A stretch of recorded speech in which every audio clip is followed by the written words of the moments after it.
Filipenses aos Coríntios, desculpa, capítulo 4, diz assim, versículo 1. Portanto, tendo este ministério, pela misericórdia que nos foi concedida, não desanimamos.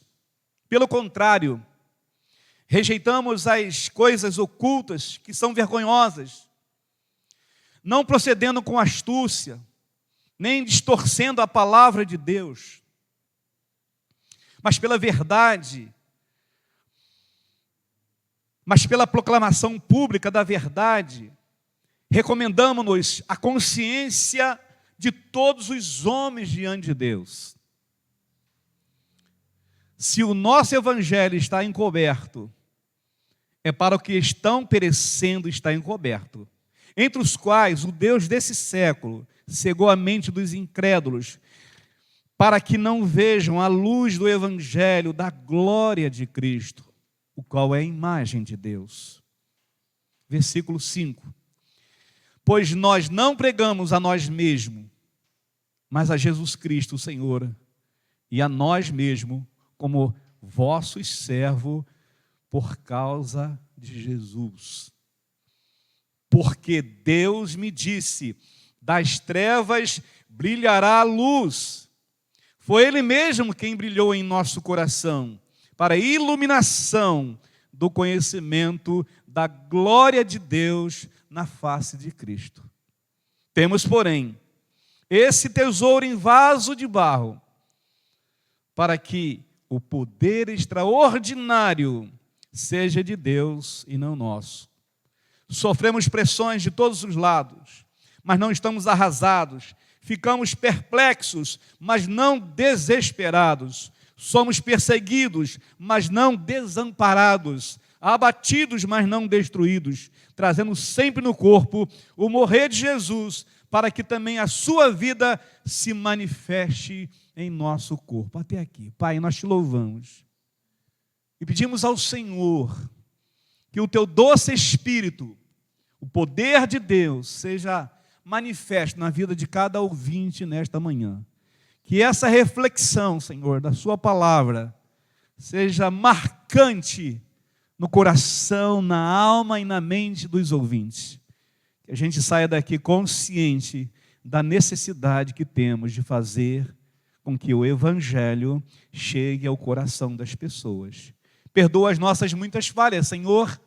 Limpa a nossa mente, o nosso coração, a nossa alma, para que em tudo o teu nome seja bendito, exaltado em nossas vidas. Em nome de Jesus, amém. Esse texto, meus irmãos, tem a ver com o ministério apostólico, especificamente do apóstolo Paulo, escrevendo a uma igreja complexa e difícil, uma igreja que tinha problemas internos para serem resolvidos. Mas quanto ao ministério do apóstolo Paulo, ele deixa bem claro de que o Evangelho, como diz Romanos capítulo 1, versículo 16, o Evangelho é o poder de Deus para a salvação de todo aquele que crê. Então, quando a gente tem essa consciência da missão nossa, da missão da igreja, a gente com certeza, meus irmãos, vai fazer com que esse poder de Deus, para quem crê, ele também seja revelado na vida das pessoas através da pregação. E ontem, quando eu estava fazendo uma live, eu peguei um pouquinho disso aqui, para que a gente entenda, irmãos, a necessidade, para que a gente tenha essa consciência da minha responsabilidade como mestre, como servo do Senhor, ou melhor, como pastor, como servo do Senhor. E quando a gente fala a respeito desse poder do Evangelho, irmãos, a gente tem que ter essa consciência de que nós não estamos pregando coisas vãs. A gente está pregando as boas novas de salvação. A gente está pregando, meus irmãos, com consciência pura de que se a gente não falar, irmãos, quem é que vai falar por nós? Se a gente não tiver esse despertamento espiritual, irmãos, esse mover que vem do coração de Deus para o nosso coração, quem é? Quem é que vai, irmãos, alavancar a obra do Senhor? Cristo é a única esperança, irmãos. Se Cristo é a única esperança em um mundo conturbado, qual é a missão da igreja? Não sei, irmãos, levar as boas novas de salvação. O que nós estamos fazendo como igreja? Estamos tão somente cultuando ao Senhor ou estamos indo mais além da eclésia, saindo para fora, levando o evangelho nos relacionamentos interpessoais, nos relacionamentos familiares. Será que esse poder do evangelho tem chegado ao coração das pessoas através da sua vida? Na ação, André, será que de verdade você especificou um horário para orar para essas pessoas? De verdade você realmente tem buscado o Senhor de tal forma que esse evangelho há de chegar no coração dessas pessoas através da sua oração, através da sua ministração? Quando Paulo, meus irmãos, escreve aqui, ele vai dizer que esse ministério não é um ministério, sabe, do pastor. Todos nós temos dons. Capítulo 12, 1 Coríntios vai dizer que a gente precisa escolher os melhores dons. Cada um de nós, irmãos, tem algo a realizar através dos dons que Deus nos dá. Cada um, Deus nos dá a capacidade para a gente se envolver, para que então esse evangelho ele chega de uma forma marcante e transformadora na vida das pessoas. Será que nós estamos fazendo a nossa parte, irmãos? Será que você que aqui nesta manhã se encontra, você está fazendo a sua parte direitinho? Está entendendo com essa consciência pura que esse ministério não é do pastor? A pregação do evangelho não é só do pastor, é da igreja. O mover de Deus não vem através do pastor, mas através de cada um, em especial quando você está dentro da tua casa, quando você mantém uma comunhão, um relacionamento íntimo e pessoal com o Senhor. Quando você entende que Deus é o Deus de Abraão, de Jacó, mas é o seu Deus também. E essa comunhão, meus irmãos, nos enche o nosso coração e nos dá a certeza de que esse poder de Deus, o poder do evangelho, muda a vida das pessoas. Então Paulo vai escrever isso com muita clareza. Portanto, tendo esse ministério, por quê, irmãos? Deus me deu esse ministério não para a minha glória, não para me vangloriar-me. Ele deu esse ministério, meus irmãos, por causa da misericórdia de Deus, por causa da compaixão de Deus, por causa da graça de Jesus. É pela misericórdia, irmãos, que eu e você leva esse evangelho. É pela misericórdia de Deus que a gente ora, que a gente clama, que a gente pede ao Senhor para que então esse evangelho seja alcançado através da minha vida, no coração de cada um daqueles que nos ouvem, daqueles que estão perto de nós. Ele vai dizer pela misericórdia, pela compaixão. E a misericórdia do Senhor, irmãos, é algo tão renovável, porque diz que a misericórdia do Senhor renova a cada manhã.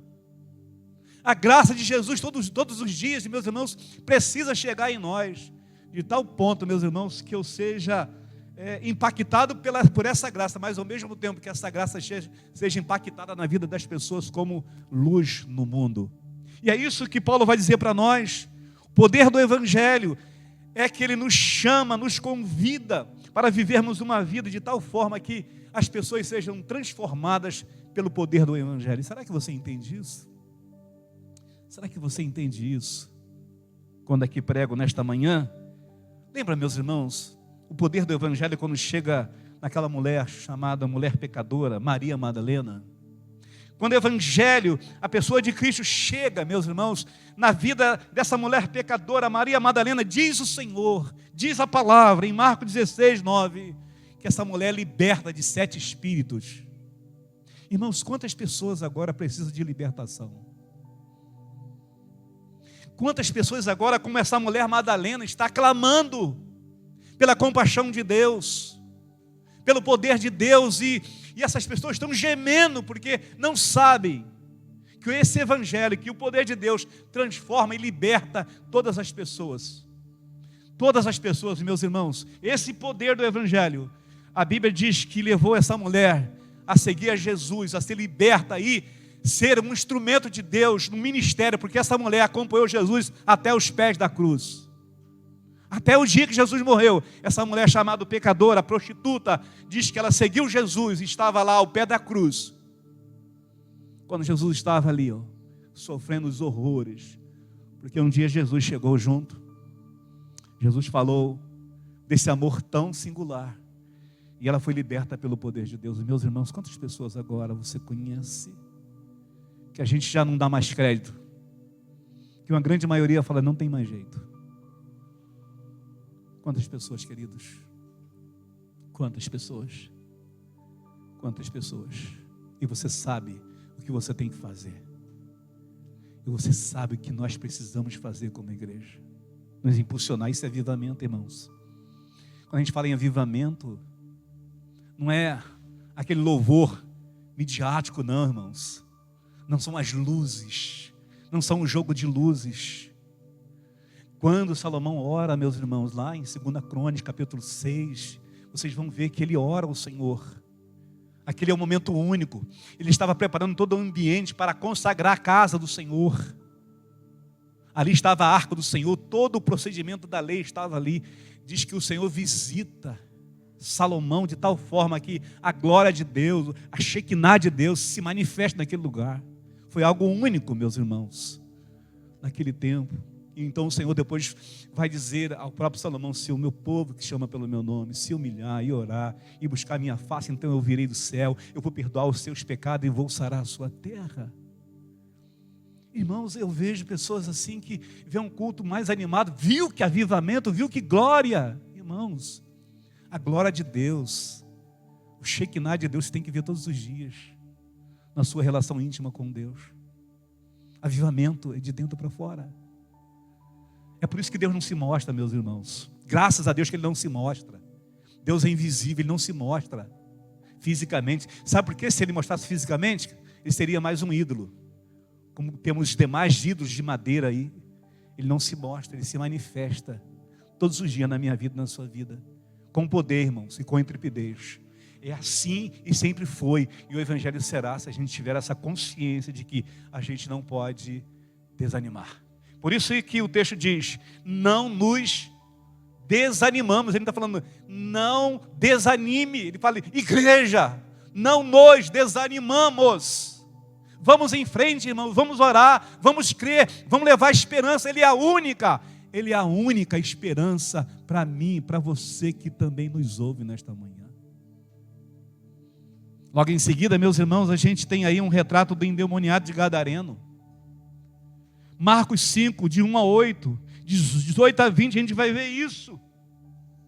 Que praticamente não tinha vida própria, vivia pelos sepulcros, possesso, aterrorizado, seus concidadãos, pelo poder do Evangelho, foi curado e tornou-se um pregador da mensagem, seguidor de Jesus, queridos. Irmãos, o mundo precisa de libertação. As pessoas estão perdendo o senso da imagem de Deus, capítulo 2, 26 de Gênesis, que Deus criou o quê? Eu e você, a sua imagem, a semelhança, irmãos, e na ideologia de gênero. Sabe o que o diabo está fazendo, irmãos? Tirar a imagem de Cristo. Roubar a imagem que Deus tem de nós. Na ideologia de gênero, meus irmãos, não é Deus que te criou, você que veio por acaso. Não sou eu que estou aqui. E as pessoas estão fazendo o quê? Colocando nomes e transformando um corpo lindo que Deus deu como imagem e semelhança para algo que em nenhum momento Deus determinou que fizéssemos. As pessoas estão se transformando por si mesmas. E quando eu penso, meus irmãos, na autoimagem, eu penso no meu status. Mas quando eu penso, e quando eu ministrei aqui na quarta-feira, quando eu olho para mim mesmo, eu vejo que quem me criou foi o Senhor. E quando eu olho para esse Deus que me criou, a sua imagem, a sua semelhança, irmãos, eu tenho que olhar para Deus. E aí eu tenho que ir para esse texto aqui, e entender o versículo 6, porque Deus que disse, das trevas brilhará a luz, foi Ele mesmo que brilhou em nosso coração, pela iluminação do conhecimento da glória de Deus, da face de Cristo. E Ele vai dizer assim, no qual o Evangelho da glória de Cristo, o qual é a imagem de Deus. Meus irmãos, graças a Deus,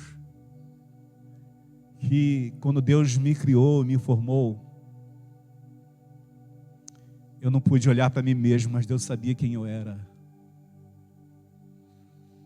E quando a gente tem essa percepção de que essa imagem que Deus tinha a meu respeito, que eu não conseguia olhar para mim mesmo, Deus fez entender para que então eu olhasse para Jesus, a luz do mundo, e que os reflexos dele fosse algo extremamente precioso para mim. Por isso que ele é a imagem de Deus, Colossenses capítulo 1, 11, 12. Cristo é a imagem de Deus. Então, se Cristo é a imagem de Deus, eu sou a luz. Nós somos a luz do mundo, sal da terra, para fazer o quê, irmãos? Brilhar nas trevas. Lembra, meus irmãos, de domingo, que eu aprendi aqui? Que a gente não pode de maneira nenhuma estudar as trevas. Trevas são trevas, mas a luz sim. A luz a gente pode estudar. E aonde há luz, as trevas não podem ficar, elas são dissipadas pelo poder da luz. Assim é a nossa vida, meus irmãos. Quando eu olho para Deus, que me formou a sua imagem, a sua semelhança, eu olho para Deus, eu olho para o Cristo, meus irmãos, mas o meu olhar é para as pessoas. Vocês sabem quem sou eu aqui? Está olhando essa careca aqui, estou de óculos. Não sei como eu estou, mas vocês estão me olhando. Vocês estão me vendo. E eu estou vendo vocês. Olha, meus irmãos, como é interessante a ideia da imagem. Deus nos fez para olhar para o outro, para as pessoas, e nos encher da misericórdia e ter compaixão das pessoas.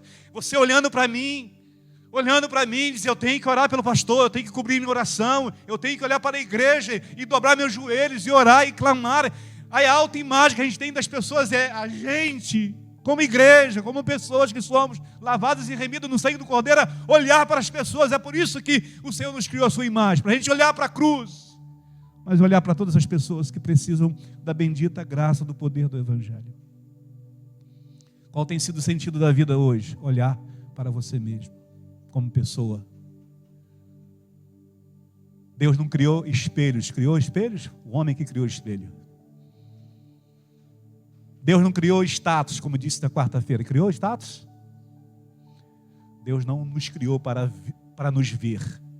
Deus nos criou para ver as pessoas e encher da compaixão dele.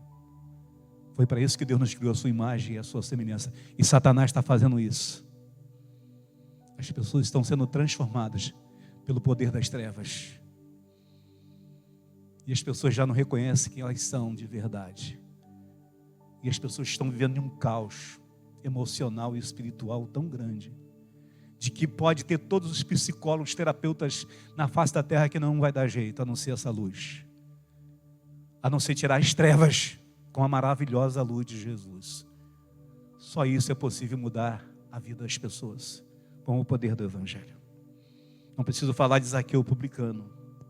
Não preciso falar de Saulo, que antes era um ferrenho perseguidor dos cristãos, procurava-os, prendia-os e obrigava a blasfemar, consentia a morte deles, e ao encontrar-se com o Senhor, aí ser transformado pelo poder do Evangelho, tornou-se o maior pregador da história do cristianismo. Nós podemos ser, irmãos,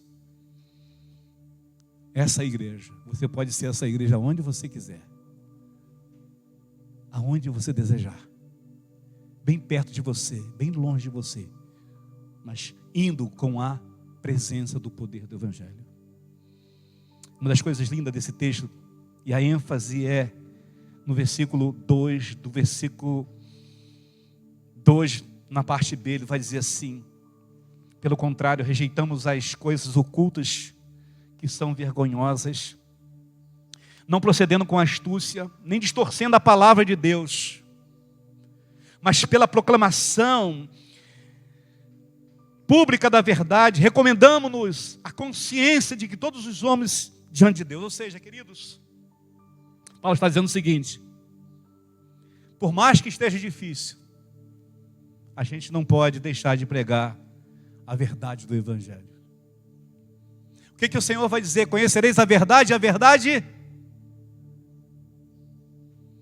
é a verdade, irmãos. Doa a quem doer.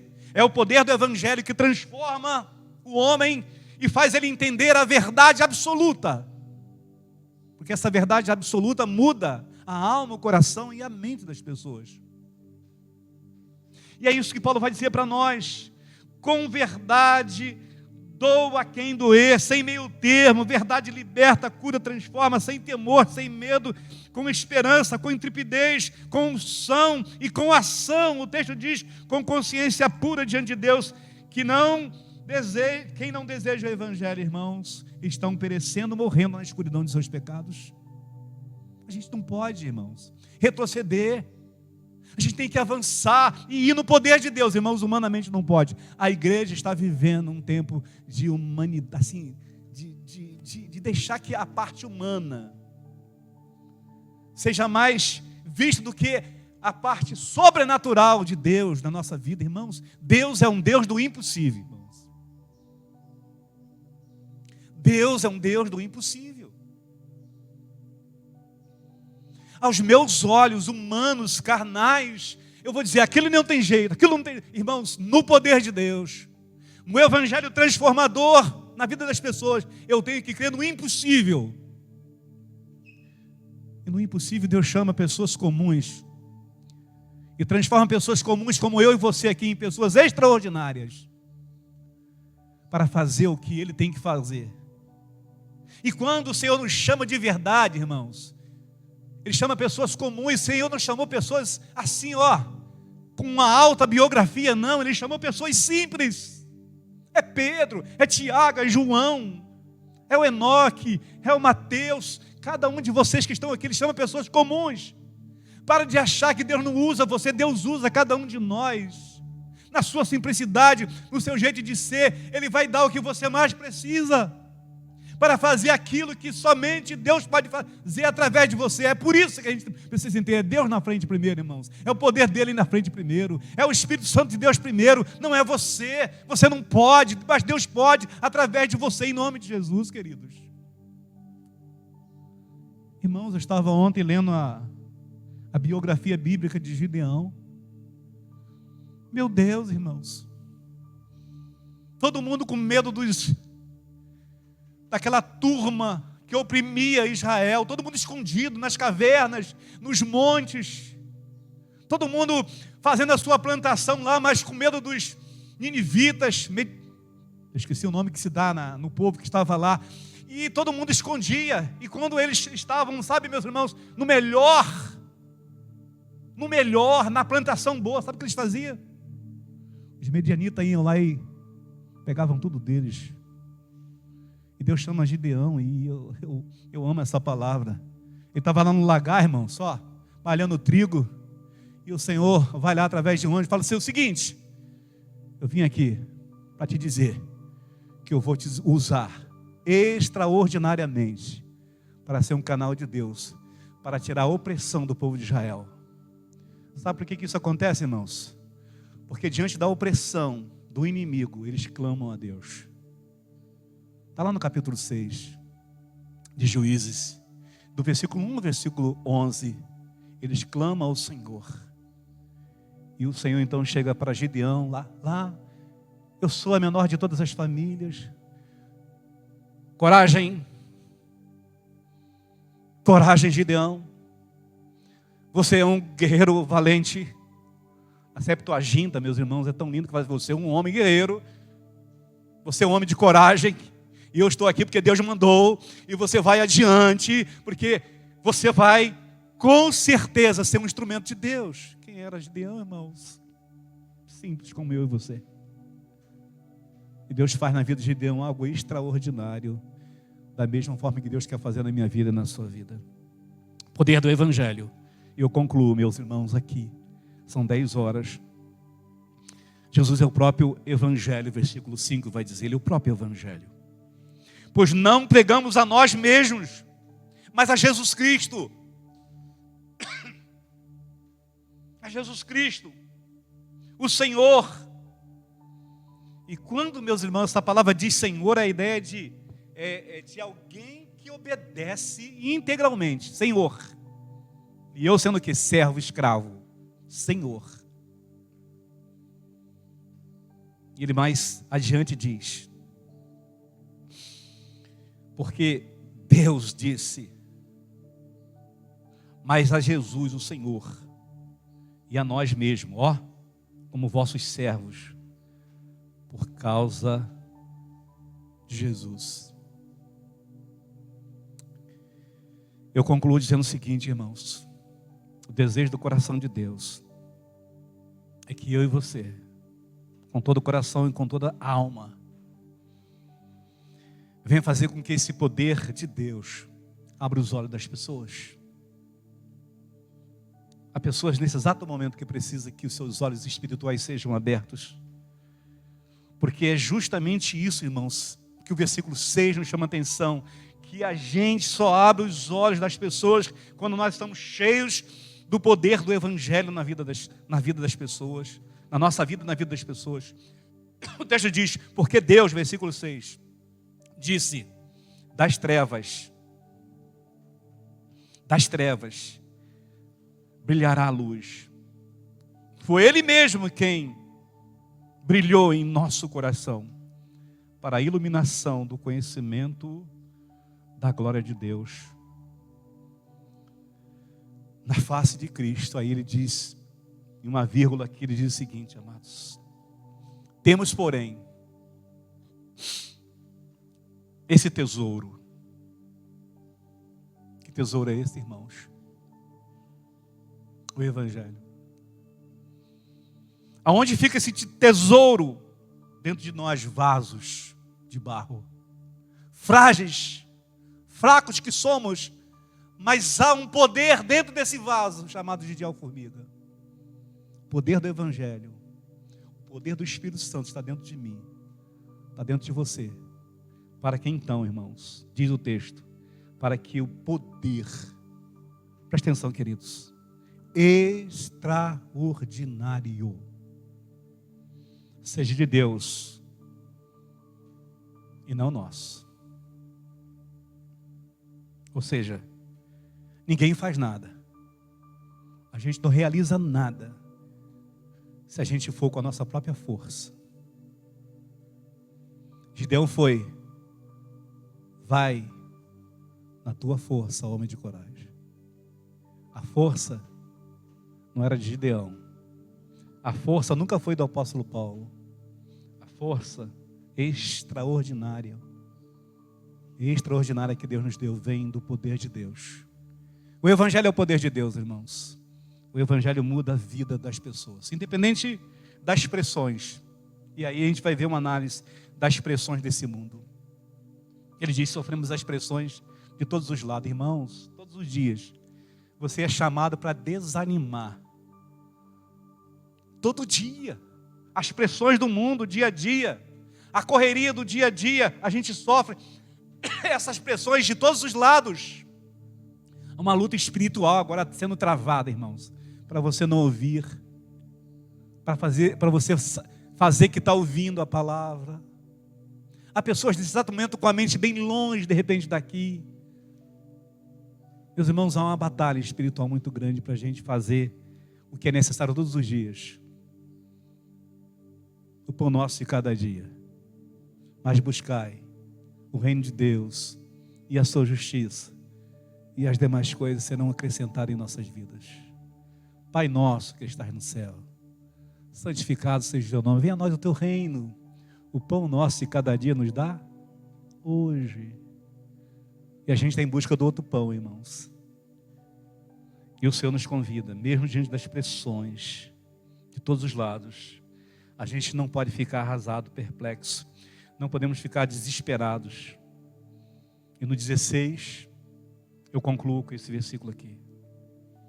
Para mim essa palavra é única para você nesta manhã e para a igreja. Versículo 16 diz o seguinte, 2 Coríntios 4.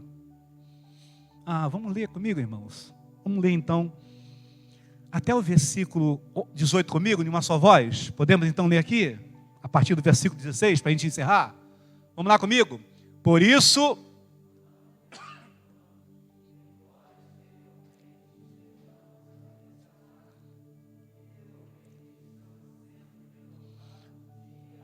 dia após dia,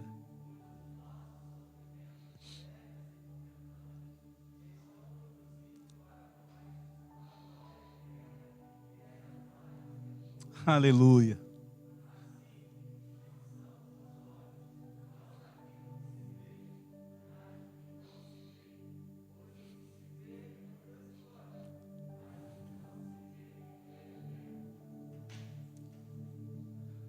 Aonde a gente fixa mais os nossos olhos?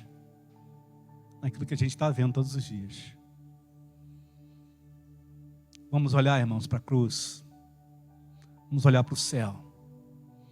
E vamos deixar que o céu desça sobre nós, para que então a manifestação do poder de Deus seja não nosso, mas daquele que nos salvou, nos transformou e nos convida a proclamar esse evangelho do poder de Deus.